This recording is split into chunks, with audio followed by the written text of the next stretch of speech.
Break के बाद आपका स्वागत है। भूपेंद्र सिंह हुड्डा पूर्व मुख्यमंत्री मुश्किलें बढ़ती दिखाई पड़ रही हैं। ईडी ने एफआईआर दर्ज कर ली है जमीन आवंटन मामले में। एक बार फिर से परेशानी में फंसते दिखाई पड़ रहे हैं भूपेंद्र सिंह हुड्डा। अजय जी, लगातार एक के बाद एक कोई ना कोई मुसीबत आ रही है हुड्डा जी पर। अब एक बार फिर से ईडी ने मामला दर्ज कर लिया है। कितनी बड़ी मुश्किल आपको लगती है? अवस्थी जी, मुश्किल कहाँ है, ये तो बहुत बड़ी सेटिंग कर ली इन लोगों ने। अब भाटी जी और वंदना जी इस बात पर विरोध जरूर जताएंगे, लेकिन मैं बता देता हूँ एजीएल के अंदर डायरेक्टर कौन कौन है। दीपेंद्र सिंह हुड्डा रोहतक से सांसद एजीएल के अंदर डायरेक्टर हैं, और एक सांसद होते हुए उनको लाभ के पद पर बैठाया गया। कितना गलत है, कानून गलत है कि नहीं? भाटी साहब वकील है, मैं तो आपसे पूछना चाहता हूं, हाँ या ना में जवाब दें इस बात का कि एक व्यक्ति जो एक सांसद है और मुख्यमंत्री के वो पुत्र हैं, उनको वो एजीएल में डायरेक्टर हैं, और जब सबके खिलाफ कार्रवाई होती है, एफआईआर होती है, तो दीपेंद्र सिंह हुड्डा के खिलाफ क्यों नहीं एफआईआर की गई? तो ये तो भाजपा की और कांग्रेस की मिली भगत है कि ताकि लोगों को लगे कि कार्रवाई तो हो रही है, लेकिन असल में कार्रवाई ना के बराबर की जा रही है। जबकि पौने 2 साल 1.5 साल पहले हम सबूत के समेत सारी चार्जशीट इनको दे चुके हैं और तुरंत उस पर कार्रवाई हो जानी चाहिए थी। 2 साल तो इन्होंने इस बात में निकाल दिए और आगे भी ये इस मामले को ढुलमुल चलाएंगे। हम तो मांग करते हैं इस बात की कि हर चीज के सबूत हैं और एजीएल में ये सारे डायरेक्टर थे, सबके खिलाफ एफआईआर होनी चाहिए और सबको सजा मिलनी चाहिए। जिन्होंने हरियाणा प्रदेश के लोगों की गाड़ी कमाई को लूटने का काम किया है, उनको सजा होनी चाहिए। उनके खिलाफ, सबके खिलाफ एफआईआर हो, तुरंत जांच हो और उनको सजा हो। बिल्कुल भाटी साहब, यहाँ पर कहा जा रहा है कि भूपेंद्र सिंह हुड्डा ने जो घोटाले किए उनको चुनावी मुद्दा बनाकर आप लोग सत्ता में आ गए, लेकिन अब बहुत ढुलमुल रवैया है। आप एफआईआर दर्ज करते हैं, इतने साल आपके हो चुके हैं, लगातार दूसरा साल पूरा होने वाला है, उसके बाद भी बस अभी जांच, एफआईआर, अभी कुछ कार्रवाई जमीनी स्तर पर दिखाई नहीं पड़ती। देखिए अवस्थी जी, किसी के ऊपर आरोप लगाना एक अलग बात है और उन आरोपों की जांच होना एक ये बिल्कुल अलग वस्तु स्थिति है। क्योंकि आरोप तो कोई भी चलता फिरता किसी के ऊपर लगा देता है, उसे अपने देश में बोलने का अधिकार है, कोई बात ही नहीं। ये सुनिए, भारतीय जनता पार्टी की सरकार, भारतीय जनता पार्टी की सरकार प्रदेश में और देश में कोई बदले की भावना से काम नहीं करती।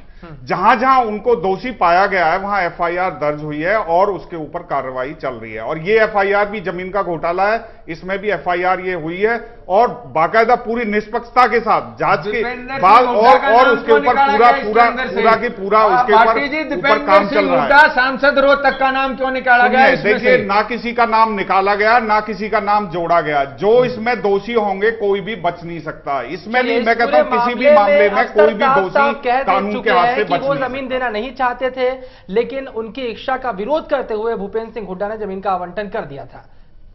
इतनी बातें अफसर कह चुके, लेकिन प्रोसेस बहुत धीमे धीमे है। तेजी से काम क्यों नहीं हो रहा? बार बार कहते हैं कार्रवाई होगी, क्या 5 साल पूरा होने का इंतजार कर रहे हैं आप लोग? देखिए अवस्थी जी, मैं एक बात कहता हूं। मैं 1 मिनट रोकूंगा, एक मिनट। अरे राज्यसभा में लाभ ले लिया, उसका कुछ तो सेटिंग जो हुई है उसका कुछ तो लाभ देंगे।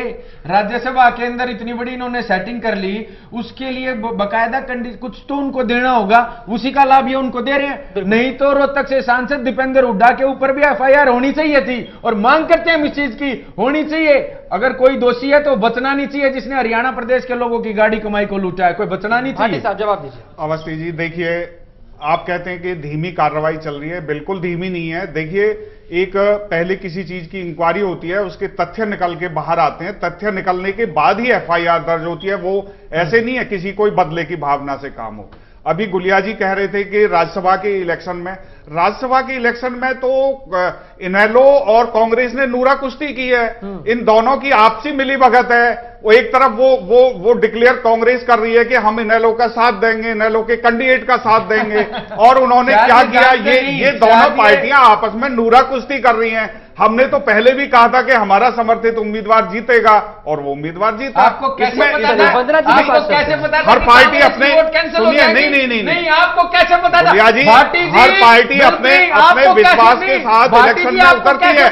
चलिए मुद्दे पर सुनिए, हर पार्टी इलेक्शन में उतरती है, पूरे विश्वास के साथ उतरती है।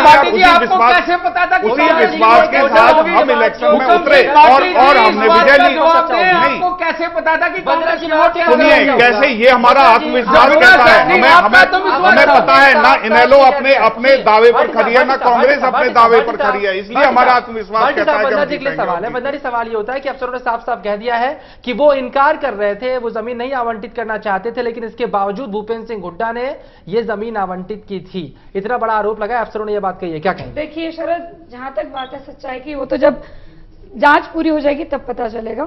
जहां तक आप बार बार बात कर रहे थे ढुलमुल रवैये की, तो कुछ प्रूव होगा तभी तो सामने आएगा। आप एक बात बताइए, भ्रष्टाचार के आरोप लगाकर अभी खुद ही कह रहे थे कि चलते फिरते आरोप कोई भी लगा देता है, लेकिन उसको प्रूव करना मुश्किल होता है, क्योंकि कोई सच्चाई होगी तभी प्रूव किया जाएगा। अभी अजय गुलिया जी भी कह रहे थे एजेएल में जो है दीपेंद्र हुड्डा का नाम ले रहे थे। मैं गुलिया जी से पूछना चाहती हूँ, ये प्रश्न आप यहाँ पर क्यों उठा रहे हो? सिर्फ आप जनता को दिखाना चाहते हो? आप इसको डालिए, पीएल डालिए और देखिए फिर इसको। वंदना जी, आपको क्या पता नहीं, हमने तो बकायदा चार्जशीट बना करके बीजेपी सरकार को देने का काम किया था। हम लोग हरियाणा के हितों के लिए किसी से समझौता करने के लिए तैयार नहीं है। जहां हरियाणा के हित की बात आएगी, हम लोगों ने तो चार्जशीट बना करके हमने तो पूरे सबूतों के साथ भाजपा को देने का काम किया था कि कार्रवाई करें, और बकायदा सारे सबूत देकर के हमने मांग की थी कि कार्रवाई करें। और भूपेंद्र सिंह हुड्डा के सुपुत्र सांसद दीपेंद्र सिंह हुड्डा एजेएल में डायरेक्टर हैं, उनके ऊपर कार्रवाई होनी चाहिए, मांग करते हैं बिल्कुल इस बात की। और हम अगर इस बारे में कार्रवाई नहीं होती, हम तो सड़कों पर जाने से भी गुरेज नहीं करेंगे। हरियाणा के हितों के लिए हम किसी भी हद तक जा सकते हैं। बिल्कुल, कार्रवाई तो तभी होगी ना जब कुछ गलत होगा। कि अगर सबूत थे, आपके पास आरोप पक्के हैं, अफसरों के बयान हो गए, तो इतना वक्त क्यों लग रहा है? कितना वक्त लगता है जांच में? कितनी देर इंतजार करना पड़ेगा? जो आपने वायदे किए थे हरियाणा की जनता से, वो वायदे कब पूरे होंगे? देखिए अवस्थी जी, इसमें बिल्कुल कोई देरी नहीं है। जैसे ही ये तथ्य सामने आए हैं, तुरंत उसमें एफआईआर दर्ज हुई है। 2 साल पहले भी तो आप ये सब बातें करते थे। नहीं, देखिए कोई बयान दे, मैंने कहा बयान से नहीं होता, जब जांच के बाद वो तथ्य निकल के आते हैं, उसके विद प्रूफ जो है मामला निकल के आता है, तो उसके बेस पर एफआईआर दर्ज होती है। दूसरी बात, इन्होंने कहा दीपेंद्र हुड्डा का नाम नहीं लिया, किसी और का नहीं लिया। जो लोग दोषी होंगे उन सबके खिलाफ कार्रवाई होगी, इसमें तो कहने की दो राय है ही नहीं। कानून अपना काम कर रहा है, कानून अपना काम कर रहा है। आप लोगों ने तो और भी पता नहीं। अभी वंदना जी ने भी कहा है कि अगर आपका इतना अच्छा वो प्रूफ आपके पास था तो आपको पीआईएल फाइल करनी चाहिए थी। आपने कांग्रेस के समय क्यों नहीं फाइल की थी? आप केवल जनता को दिखाना चाहते हैं, जनता को बरगलाना चाहते हैं। और दूसरा, आपके पास और कोई ना इनेलो के पास काम है ना कांग्रेस के पास काम है। दोनों द्वेष भावना से काम करती है, विरोध के लिए विरोध करती है। कभी भी पॉजिटिव थिंकिंग कांग्रेस और इनेलो की नहीं है। चलिए, पॉजिटिव थिंकिंग नहीं है, लेकिन जनता तो ये जानना चाहती है ना कि वक्त, कितना वक्त आपको लगता है, कितना इंतजार करना पड़ेगा, ये बताइए। नहीं, देखिए इंतजारी की बिल्कुल जरूरत नहीं है। जैसे ही ये तथ्य निकल के आए हैं, तुरंत एफआईआर दर्ज हुई है। एफआईआर दर्ज हुई है, उसके ऊपर कार्रवाई चल रही है। इसमें तो इंतजारी की बात ही नहीं आ गए थे। आप तो जब चुनाव लड़ रहे थे उसके पहले जमीन घोटाले के आरोप लगाने शुरू कर दिए थे। देखिए सुनिए, हमारे पास तथ्य थे, हमने हमारे उसी के बेस पर हम बोलते थे कि भाई इन्होंने बहुत सारे इन्होंने घोटाले किए हैं। आज क्योंकि सुनिए, आज उनकी जांच हुई है, जांच में निकल के आए तो एफआईआर दर्ज हुई है, तभी तो सामने आएगा। कुछ निकलेगा तभी तो सामने आएगा। साहब आपसे कहते हैं, भूपेंद्र सिंह हुड्डा पर एक नहीं कई आरोप लगे हैं भ्रष्टाचार के, लेकिन जो वक्त लगातार निकलता जा रहा है, क्या हरियाणा की जनता भी अब पशुपेश में है कि थे, आरोप लगे हैं, सही थे, गलत थे, अगर इन्हें साबित करने हैं तो जल्दी कार्रवाई करनी पड़ेगी? क्या आपको भी ऐसा लगता है? अवस्थी जी, देखिए, कार्रवाई करने में समय नहीं लगता, एफआईआर दर्ज करने में समय नहीं लगता, सेटिंग करने में समय लगता है। और ये बात मैं पूर्ण विश्वास के साथ कहता हूं कि ये दोनों आपस में बैठ करके बातचीत करने में लगे हुए हैं कि हम आपको यहां लाभ दे देंगे, इसके बदले में आप हमारे लिए क्या कर सकते हैं। इनको हरियाणा प्रदेश के हितों से कोई सरोकार नहीं है। अगर ये चिल्ला चिल्ला करके कहते थे, मैं तो माननीय प्रधानमंत्री जी का नाम लूंगा, हरियाणा प्रदेश के अंदर उनको ऐसी ललक थी कि प्रत्येक विधानसभा में वो सभाएं करने का काम उन्होंने सोचा था। वो इतनी बार हरियाणा है कहते थे, मेरा हरियाणा है। जब हरियाणा जल रहा था वो हरियाणा में आए नहीं। और रही बात, वो तो कहते थे कि कांग्रेस के दामाद रॉबर्ट वाड्रा, कांग्रेस के जमाई, नाम लेकर के कहते थे कि इतने सबूत हैं उनके पास, ये सलाखों के पीछे होंगे।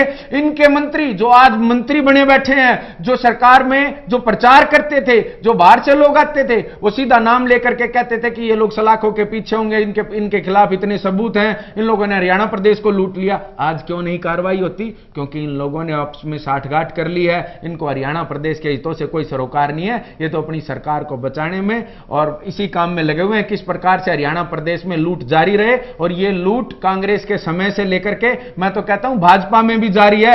एक बार इनकी सरकार चली जाएगी, सारे मामले खुल करके सामने आ जाएंगे। कांग्रेस के वक्त लूट हुई, भूपेंद्र सिंह हुड्डा की सरकार पर तमाम आरोप लगे हैं, एफआईआर दर्ज कर दी गई है और उनकी मुश्किलें बढ़ती जा रही है। एफआईआर कर दी, लेकिन उनके बेटे रोहतक से सांसद दीपेंद्र हुड्डा को बचाने का पुरजोर प्रयास भाजपा और कांग्रेस मिलीभगत करके कर रही है। क्या आप अपने आरोप भूल गए जिसमें आप दोनों पार्टी साथ में थे? आप बार बार आरोप लगा रहे हैं कि कांग्रेस और बीजेपी, राज्यसभा का आप बार बार इल्जाम लगा रहे हैं। क्या पूरी जनता को ये नहीं मालूम कि किस तरह से इंक बदलने की जो है यहाँ पर षड्यंत्र किया गया था? आप अभी भाटी जी कह रहे थे, गलत काम की बात कर रहे थे कि अगर कुछ गलत काम होगा तो उसका जो है सामने जस्टिस होगा। आप मुझे बताइए, आपके ही विधायक, उन पर केस चल रहा है, आपने क्या एक्शन लिया? अभी विस्तार किया ना आज आपने, तो आपने उनको हटाया क्यों नहीं? जब आप 2 मंत्रियों को हटा रहे हैं और आप बता रहे हैं कि उन पर परफॉर्मेंस से रिलेटेड है, तो यहाँ तो और बड़ी बात है, एक पूरा का पूरा जो उन पे केस चल रहा है, आप उनको हटाते क्यों नहीं? अगर आपको ऐसे लगता है कि कोई गलत काम करेगा, इनफैक्ट सच्चाई ये है कि कहीं भी इनके पास कोई प्रूफ नहीं है, सिर्फ जनता को बरगलाने का काम किया। भ्रष्टाचार के एक नहीं कई मामले हैं, एक तो नहीं कई मामले हैं, कई बार आप आरोप लगाते रहते हैं, लेकिन फिर भाई कांग्रेस बार बार ये बात कहती है कि आप साबित क्यों नहीं कर पा रहे? अवस्थी जी सुनिए, पहली बात मैं वंदना जी को उस बात का जवाब देता हूं। ये कहते हैं कि विधायक को क्यों नहीं हटाया, उसको क्यों नहीं हटाया।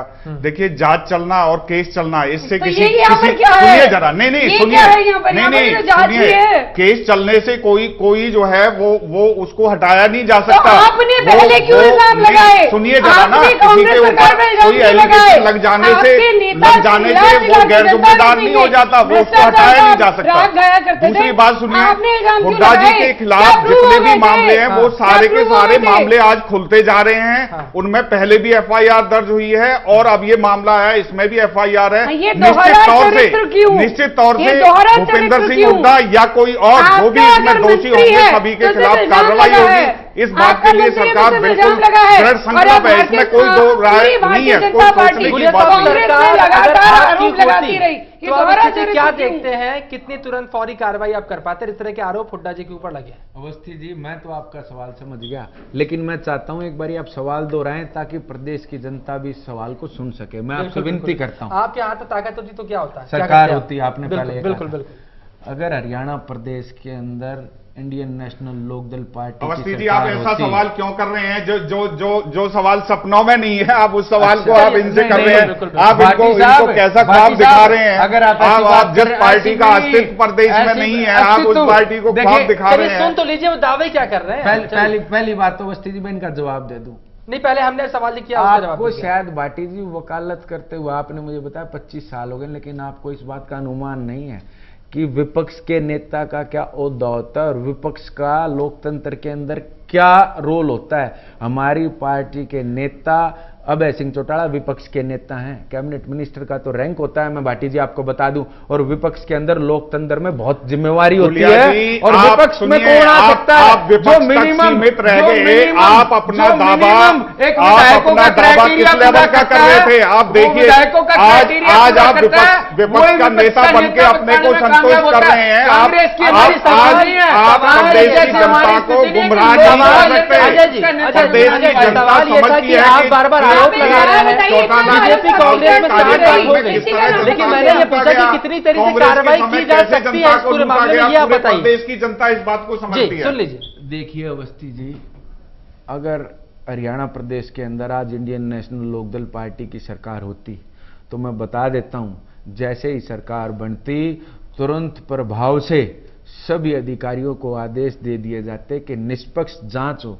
अगर कोई दोषी है, जांच तो यही करवा रहे हैं, तो ये हो ही रही है, जांच हो रही है, एफआईआर दर्ज होगी। भाटी जी सुन तो लीजिए, भाटी जी सुन तो लीजिए, ये बता दीजिए चौटाला साहब 2000 में आए, कितनी एफआईआर आपने दर्ज की कांग्रेस के खिलाफ? आप बताइए, उससे पहले भी कांग्रेस की सरकार यहाँ रही होगी, आपने कितने एफआईआर अभी तो दर्ज करेंगे? निष्पक्ष जांच हो और दोषी को बख्शा ना जाए और निर्दोष के ऊपर कोई आंच ना, वो हमारी सरकार कर रही है, उसके लिए नहीं हम कह रहे हम उसके हैं, लिए लेकिन वायदा कर रहे हैं, हम उसके लिए अभी हम तक यही बात तो कह रहे अभी हैं। तक दोषी सलाखों के पीछे होते और बहुत पहले से, मैं तो कहता हूं साल साल भर की तो उनकी सजा पूरी हो चुकी होती। गुलिया जी अपना दर्द यहाँ पर मत दिखाइए। बिल्कुल यहाँ पर दर्द सभी- नहीं है यहाँ वंदना पे पोपली सभी- जी, दर्द कोई- नहीं है। कोई मैं टीवी निर्दोष को जेल में नहीं ऑन डाल एयर सकता, कहता हूं, निर्दोष को- टीवी पर कहता हूं, ऑन एयर कहता हूं, अगर कुछ गलत होता गुलिया जी, तो जो हमारे साथी सामने- अध्यापक, हमारे भाई बहन नौकरी लगे हैं, उनको कोर्ट ने सही पाया, उन्होंने प्रमोशन पाई। अगर हमने कुछ गलत किया होता तो आप वो कोर्ट अध्यापक को ही challenge नौकरी कर नहीं रहे कर रहे हैं, होते। कोर्ट को ही अगर challenge हमने कर कुछ रहे हैं। गलत किया होता ये तो उनको सजा- प्रमोशन क्यों नहीं, नहीं, नहीं, ये उनको सजा प्रमोशन किस क्यों बात मिली? की- अरे सजा सजा किस बात गलत, की मिली हुई है? सजा अगर बिल्कुल गलत नहीं गलत, किया, हमारे साथ अन्याय अगर- होकर के अगर सजा हम गलत लोगों नहीं को किया करने तो का सजा काम किस किया है। बात की मिली है? सजा और हमारे सजा- साथ ये- बिल्कुल ये गलत सजा करके किसके शासनकाल में हुई है? आप ये भी अन्याय देख दूसरों लीजिए। के साथ करना अगर चाहते हैं। अगर गलत नहीं किया, आप अगर गुलिया जी कुछ सुन भी गलत लीजिए, किया होता- अगर ये गलत नहीं किया तो सजा किस बात की भुगत रहे हैं? आप चलिए, ये बता इसका दीजिए। दावा क्या? जिसको हाई कोर्ट ने नहीं रिजेक्ट है। कर दिया, सुप्रीम कोर्ट चलिए, ने मुद्दा रिजेक्ट जी कर पर दिया, लौट जाते हैं। बिल्कुल ये गलत, गैर बिल्कुल कानूनी गलत और गैर तरीके से, संवैधानिक अन्याय काम हुआ है तभी तो है। अन्याय और करके, जो गैर संवैधानिक है वो अत्याचार अरे है। अन्याय आप करके कोर्ट को असंवैधानिक challenge कर रहे हैं। तरीके से आप- सजा करने का काम आप- इन लोगों ने जो गैर मिलकर कानूनी के है, किया। गैर इन लोगों संवैधानिक ने है, वो मिलकर के अत्याचार काम है। किया। आपने चलिए, वक्त अत्याचार खत्म हमारे किया है। साथ लेकिन असंवैधानिक ब्रेक के तरीके बाद से जिस हम लोगों को तरह से सजा मुद्दा करने का जी की काम इन लोगों ने घेराबंदी की किया जा रही है कि और बड़ी भगवान के मुश्किल अगर में देर पड़ने आंधेर वाला नहीं। मुद्दा। इसका ब्रेक के बाद मतलब और चर्चा लगातार आप जारी। सुप्रीम कोर्ट, हाई कोर्ट को चैलेंज कर रहे अगर हैं आप बैठ इसको करके। चैलेंज करना आप मानते हाई हैं, कोर्ट से अगर